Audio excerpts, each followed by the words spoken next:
Bom dia, meu amigo. Estamos começando mais um café da manhã com o ecocardiografista. Hoje, o tema será talvez um dos temas mais importantes daqueles colegas que trabalham nas unidades hospitalares, aqueles colegas que trabalham nos hospitais, nos centros de terapia intensiva e até mesmo em serviços de home care. As doenças do pericárdio talvez sejam o grupo de doenças onde você precisa ter a maior atenção, não somente a conceitos, mas também a tentar identificar os achados que vai diferenciar, por exemplo, uma cardiomiopatia restritiva de uma pericardite constritiva. Então, nesse bate-papo sobre doenças do pericárdio, vamos fundamentalmente conversar sobre três condições.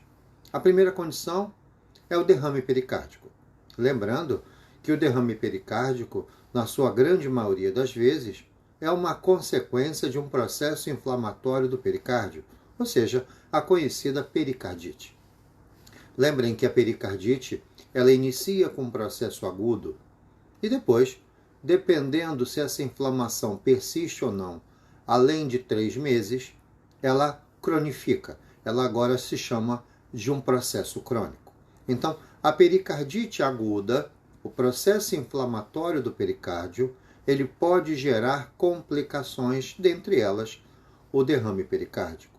Não é obrigatório que todo paciente com pericardite aguda obrigatoriamente desenvolva derrame pericárdico. Muitas vezes ele já pode partir para um processo crônico ao passar do tempo. Agora veja, quando a gente tenta falar um pouquinho sobre o pericárdio, eu preciso conhecer um pouco o pericárdio. O pericárdio, na verdade, ele é uma cavidade. Essa cavidade pericárdica, ela é formada por 2 lâminas. Uma lâmina chamada pericárdio visceral e a outra lâmina chamada pericárdio parietal. Entre essas 2 lâminas existe uma quantidade de líquido que, na grande maioria das vezes, funciona como uma lubrificação entre as membranas, entre o pericárdio visceral e o pericárdio parietal. Lá dentro, nós temos no máximo 35, 50 ml desse volume, desse líquido, que serve como uma substância para diminuir a tração entre os 2 folhetos. Agora presta atenção. Lá dentro do saco pericárdico, eu tenho que tentar entender que existe uma pressão dentro dele. A pressão dentro do saco pericárdico, ela é uma pressão negativa. Isso é bom ou isso é ruim? Veja, a partir do momento que a camada que envolve o coração apresenta uma pressão negativa durante a diástole, isso com certeza vai nos ajudar no momento que o ventrículo direito e esquerdo se enchem. Então, eu preciso lembrar esse conceito. As condições fisiológicas do pericárdio favorecem a diástole. A pressão negativa da cavidade pericárdica favorece o enchimento diastólico, tanto do VD quanto do VE. Agora, preste atenção. Existem funções. O pericárdio não é somente algo que diminui a tração entre os componentes. Uma das funções importantes do pericárdio é limitar o enchimento das câmaras. Veja, se eu tenho algo externo ao coração, ele vai conseguir, de acordo com a sua elasticidade, ele vai conseguir fazer com que você não aumente os volumes dos ventrículos excessivamente. Outra coisa importante, se eu evito que haja um aumento excessivo das câmaras do coração, ele também vai diminuir os graus de regurgitação, seja mitral, seja tricúspide, seja aórtica ou pulmonar. Então existe também um componente de diminuir, de segurar as regurgitações valvares. Ele faz um contrabalanço do débito cardíaco, porque nós sabemos que existem condições que geram a interdependência ventricular.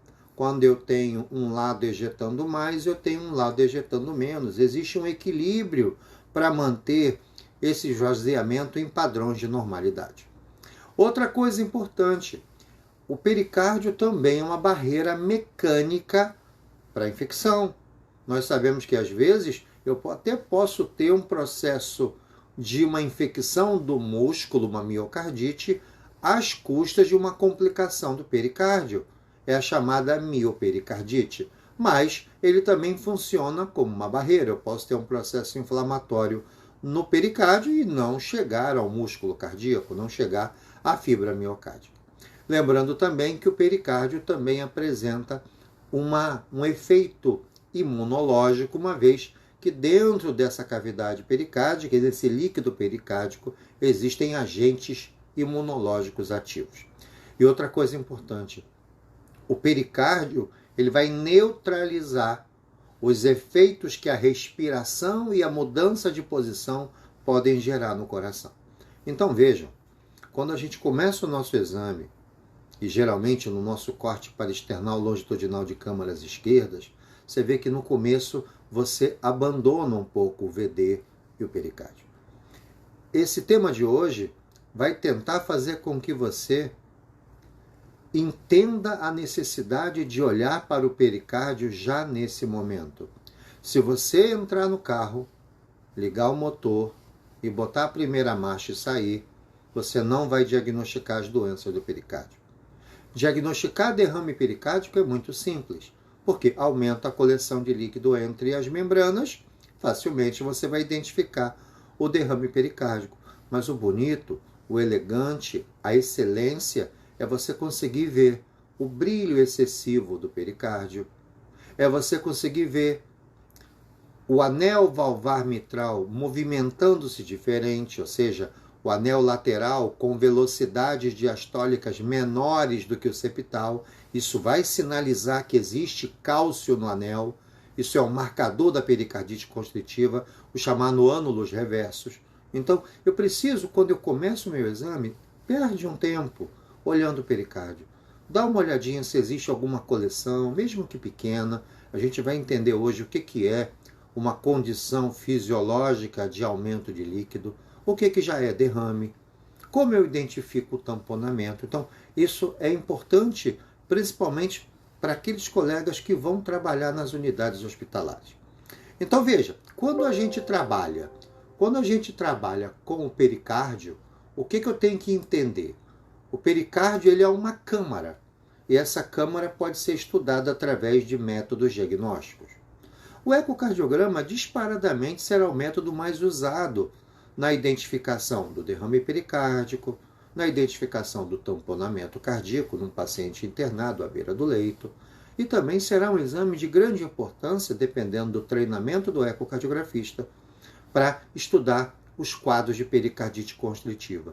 Mas veja, nós precisamos lembrar que existem outros métodos. Então, o ecocardiograma tem o seu papel, a tomografia computadorizada tem o seu papel e a ressonância nuclear magnética também tem o seu papel. Mas lembrem, o primeiro método que vai ser utilizado na grande maioria das vezes é o ecocardiograma. Seja na sua forma fixa, seja na sua forma portátil, seja na sua forma de hand, na mão, dentro de uma ambulância, será ele que será o primeiro exame a ser realizado. Agora veja, quais são os benefícios do ecocardiograma? Primeiro, um exame de primeira linha. Segundo, é um exame que está disponível na grande maioria dos hospitais. Terceiro, um exame barato quando comparado à tomografia e ressonância. Não utiliza radiação, não tem risco e você pode utilizar em qualquer lugar. Quando eu penso na tomografia e na ressonância, eu preciso sinalizar que esses dois exames eles dão uma informação anatômica mais precisa. Então, se eu precisar medir o espessamento do pericárdio, obviamente, a tomografia e a ressonância serão muito superiores. Agora, o grande papel da tomografia e da ressonância é para estudar características teciduais. Lembrem que a gente aprendeu na faculdade, né, que a tomografia é um exame dedicado a vasos, a ressonância, um exame dedicado a tecido. Então, a tomografia e a ressonância a gente vai fazer quando nós quisermos algumas informações em relação a características teciduais, tá? Mas geralmente quem vai fazer essa avaliação inicial é o ecocardiograma. Lembrando, né, que a ressonância ela tem uma grande importância na avaliação do processo inflamatório. Isso é muito importante. A ressonância tem um papel para essa função. Outra coisa que eu queria conversar com vocês é sobre uma coisa chamada reserva pericárdica. Nós sabemos, como eu falei, que existe uma quantidade de líquido entre as duas membranas. A partir do momento que começa a aumentar a quantidade de líquido nessa membrana, a gente pensa que automaticamente as pressões dentro da cavidade pericárdica vão aumentar. Isso não é real. Existe um limite, existe uma quantidade de líquido que eu preciso adentrar ao pericárdio para que as pressões se elevem. Então, isso chama reserva pericárdica. E a reserva pericárdica, ela está relacionada com a velocidade com que esse líquido é colocado na cavidade pericárdica.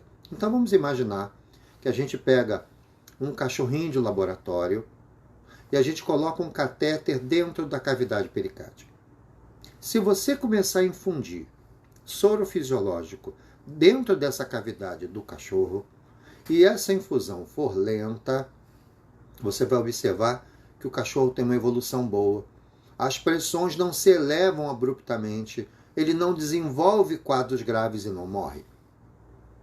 A partir do momento que agora, num outro cachorro, colocando o catéter dentro do saco pericárdico, se eu agora abrir esse soro mais rápido, se eu infundir esse soro mais rápido para a cavidade pericárdica, você vai observar que rapidamente o cachorro entra em falência cardíaca e morre. Então, a velocidade com que se instala o derrame é muito importante para você. Então, existem situações onde vocês podem ter volumes expressivos de derrame e o paciente quase que assintomático. Um dos exemplos são os pacientes portadores de doença renal crônica. Nós sabemos que esses pacientes acomodam grandes quantidades de líquido na cavidade pericárdica, volumosos derrames, quase que assintomáticos. Porque isso foi sendo gotejado com o tempo. Isso não foi feito uma coisa aguda. Diferente de, por exemplo, quando você faz um exame num paciente que estava fazendo um cateterismo cardíaco e houve uma lesão de coronária. Quando houve a lesão de coronária, perfurou a coronária, rapidamente o derrame pericárdico se instala, apesar de pouca quantidade, rapidamente o paciente vai às complicações e morre. Então, vamos lembrar isso. Reserva pericárdica, eu preciso lembrar. Então, veja, quando eu penso na reserva pericárdica, eu já sei. Essa reserva vai identificar quem é o paciente que desenvolveu derrame rápido ou aquele que desenvolveu lento. E aí, iniciando o causador de tudo, que geralmente é o processo inflamatório, eu tenho que lembrar do que é a pericardite aguda. A pericardite aguda nada mais é do que um processo inflamatório do pericárdio. Geralmente, ele se apresenta com uma tríade, que nós todos conhecemos como cardiologistas que somos. A dor precordial, que é uma dor que tem algumas características, alterações do eletrocardiograma e, principalmente, quando nós auscultamos o nosso paciente, a gente escuta o barulhinho do atrito pericárdico. Lembrem, nem sempre é muito fácil nós escutarmos esse atrito. Na grande maioria das vezes, o atrito pode não ser audível durante o processo de ausculta. Outra coisa, quando eu tenho um processo de pericardite aguda, ele pode se apresentar como um derrame, pode evoluir rapidamente para um derrame mais grave, ou ele pode ser totalmente assintomático e não apresentar nenhuma alteração no ecocardiograma. Não obrigatoriamente uma pericardite aguda tem que desenvolver derrame pericárdico leve, moderado ou grave. Atenção a isso. Atenção à história clínica. Lembrem, aquele paciente que deitou na sua maca, que veio em confiança para você para fazer o seu exame de pericardite aguda. O eco não pode diagnosticar isso. Você não deve colocar no seu laudo pericardite aguda. Isso não é um diagnóstico do eco. O eco identifica o quê? Uma hiperrefringência do pericárdio, um processo de derrame, ok? nunca coloque no seu laudo pericardite aguda. Isso não é um diagnóstico do ecocardiograma. Então, a partir de dados clínicos e alterações do eletrocardiograma, eu suspeito de um processo inflamatório. E aí, esse paciente é encaminhado ao laboratório de eco para que você identifique se existe alguma evolução pior do processo inflamatório. E lembrando que o eletrocardiograma ele tem um marcador bastante interessante, que é o infradesnivelamento do segmento PR. O infradesnivelamento do segmento PR, ele nos ajuda muito a identificar os processos inflamatórios agudos da pericardite, do pericárdio. Então, observem que a grande diferença de quem diagnostica pericardite aguda ou não é quem está sentado na cadeira. Ou seja, o cardiologista e a sua equipe de ecocardiografista, de enfermagem, essa equipe é que vai ajudar você a fazer esse diagnóstico. Outra coisa, o processo de pericardite aguda dura no máximo 3 meses. Acima de 3 meses, nós já chamamos isso de pericardite crônica. Cuidado para não confundir pericardite crônica com pericardite constritiva, ok? A pericardite crônica é um processo inflamatório do pericárdio que dura mais de 3 meses.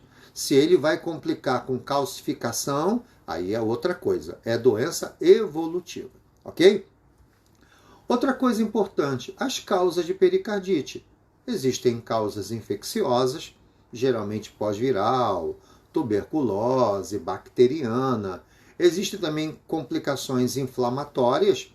Nós sabemos que existe uma síndrome chamada síndrome de Dressler, que é uma complicação do pericárdio pós-infarto. Sabemos também que condições de uremia geram esse tipo de apresentação inflamatória. Pacientes que fizeram uma cirurgia cardíaca podem fazer esse processo e também aqueles pacientes que têm doenças reumatológicas, principalmente doenças do colágeno e doenças vasculares. Então essas são as condições onde mais comumente eu identifico o processo inflamatório. Não esquecer dos tumores.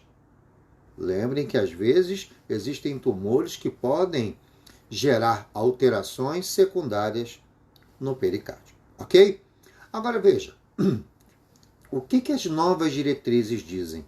Antigamente era mais difícil a gente fazer o diagnóstico de um processo inflamatório agudo.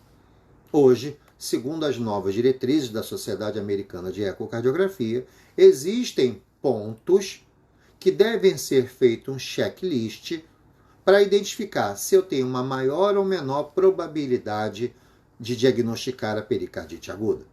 Então vejam, quais são os pontos que devem ser observados no novo guideline? Se desses pontos que eu falar agora, você tiver pelo menos 2 critérios positivos, você pode identificar o processo inflamatório agudo do pericárdio. O primeiro ponto é a dor torácica típica. O segundo ponto é o atrito pericárdico auscultado durante o exame clínico. Alterações do eletrocardiograma é o terceiro ponto. Paciente que tinha um derrame pericárdico e agravou, ou que não tinha e apresentou, é um outro ponto. E existe o realce tardio, utilizando o gadolínio na ressonância, e quando você faz o exame laboratorial e você observa a elevação da proteína C reativa ultrassensível ou convencional. Então, são 6 tópicos. Se eu tiver desses 6, 2 positivos, eu já posso definir que existe o processo inflamatório agudo do pericárdio. Não podemos esquecer isso. Isso agora é uma norma da diretriz. Outra coisa importante, gente, quando eu tenho o eletrocardiograma desse paciente, a gente vai observar principalmente, como eu falei, as alterações do segmento PR. O infradesnivelamento do segmento PR, ele é um marcador para o diagnóstico. Outra coisa importante, como graduar agora a evolução desse processo inflamatório? A pericardite aguda, ela pode desenvolver, como nós falamos anteriormente, o derrame pericárdico. Esse derrame pericárdico, ele geralmente só pode ser identificado pela equipe médica através do raio-x quando essa quantidade de líquido no saco ultrapassa 250 ml. Eu preciso memorizar isso. Por isso que o raio-x, apesar de sempre ser feito, algumas vezes ele pode não ver o derrame pericárdico. Ok? Eu tenho que ter mais que 250 ml. E lembrando, acúmulo de líquido lento pode gerar até 1000 ml no saco, sem sintomas e sem elevação importante de pressões intrapericárdicas. Porém, acúmulo rápido, já 100 a 200 ml, já pode criar um colapso do coração.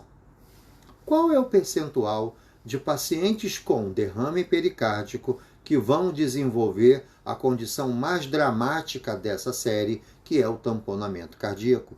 Graças a Deus, apenas 3% dos derrames pericárdicos vão desenvolver a sua forma mais grave, que é o tamponamento cardíaco. Outra coisa importante, como eu graduo o derrame pericárdico? Nós podemos graduar pelo diâmetro do saco, pela quantidade de sacos que eu identifico, mas também posso graduar pela quantidade de líquido. Pela quantidade de líquido fica um pouco mais subjetivo, porque nós temos uma dificuldade enorme de medir esses diâmetros e principalmente medir esses volumes, porque nem sempre eu consigo visualizar toda a cavidade pericárdica. Mas a princípio, pelos documentos, nós vamos ter um derrame pericárdico leve quando a quantidade de líquido entre as membranas estão entre 50 e 100 ml. Um derrame moderado entre 100 e 500 ml. E um derrame grave acima de 500 ml. Ok? Não esquecer, precisamos lembrar dos diagnósticos diferenciais de derrame. Ou seja, o que pode nos enganar? Gordura epicárdica, derrame pleural, pseudoaneurisma do ventrículo esquerdo e cisto pericárdico. Essas condições podem simular um derrame e você, pouco treinado, pode acabar se confundindo. Lembra? É muito simples diferenciar um derrame pleural do derrame pericárdico. Qual é a dica? Faça o seu corte longitudinal, identifique logo atrás ou posterior ao ato esquerdo, você vai ver a minha aorta descendente se apresentando em corte transversal. Toda e qualquer coleção de líquido que está abaixo do plano da aorta descendente será chamada pleural. É um derrame pleural.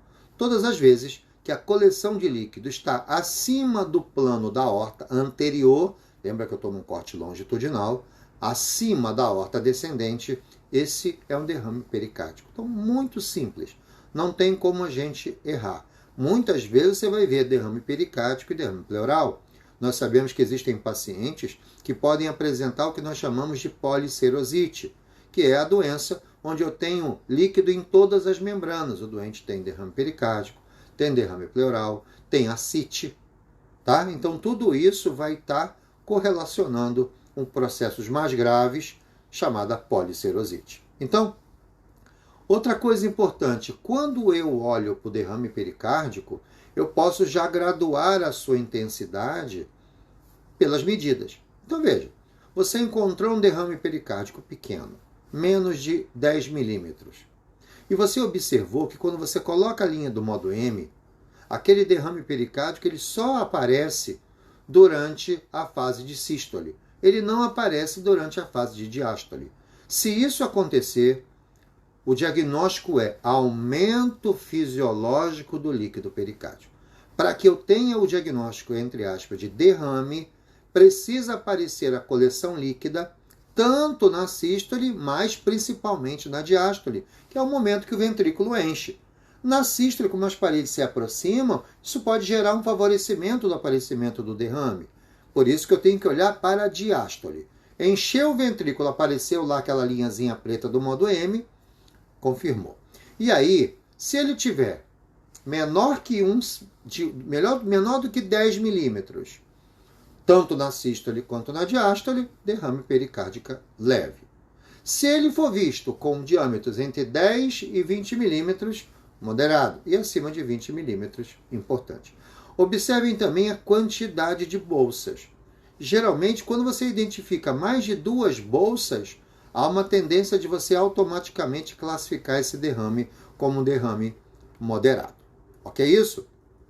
Então veja, é importante eu relembrar como identificar o processo de derrame. Lembrando que tudo começa com um processo inflamatório, que pode comprometer essa cavidade, ela pode ser transmitida para o miocárdio, gerando a miopericardite, e a evolução mais comum desse processo inflamatório é a evolução para o derrame pericárdico, seja na sua forma leve, onde eu tenho menos de 100 ml, ou um saco, um diâmetro menor do que 10 milímetros, apresentando-se também na diástole, um derrame moderado, aquele que a bolsa que você mede já tem entre 10 e 20 milímetros, já entre 100 e 200 ml, um pouco mais de volume, e aquele derrame importante que pode ter um diâmetro do maior saco acima de 20 milímetros. E agora, gente, lembrando que o derrame pericárdico, se não for corretamente tratado, e se ele evoluir, ele vai evoluir para uma condição dramática, que é o tamponamento cardíaco. Então, o tamponamento cardíaco será o tema que nós vamos começar amanhã. Amanhã de manhã, às 6h30, novamente no novo encontro, vamos conversar sobre o tamponamento cardíaco. Nós sabemos que o tamponamento cardíaco é um diagnóstico feito através do ecocardiograma. O ecocardiograma vai identificar aquele grande derrame pericárdico, mas lembrem, não é o tamanho do derrame que identifica o diagnóstico do tamponamento.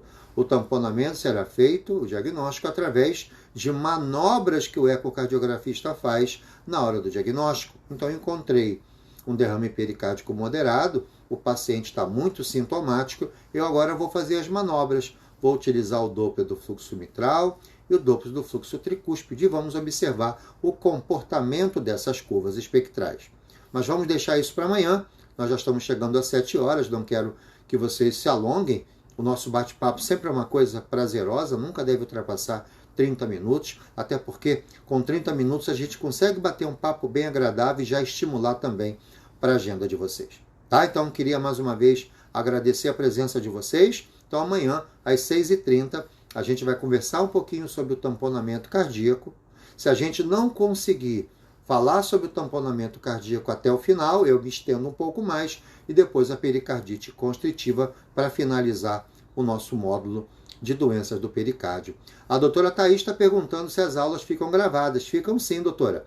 Lá nós temos essas aulas, elas ficam no nosso Instagram, Eco Day by Day, e eles também, essas aulas eu coloco lá no canal do YouTube. Tá? Então, você procura lá, Ronaldo Campos Rodrigues, Centro de Treinamento em Ecocardiografia, nós temos um canal do YouTube. Lá no YouTube é colocado todos os cafés da manhã com o ecocardiografista.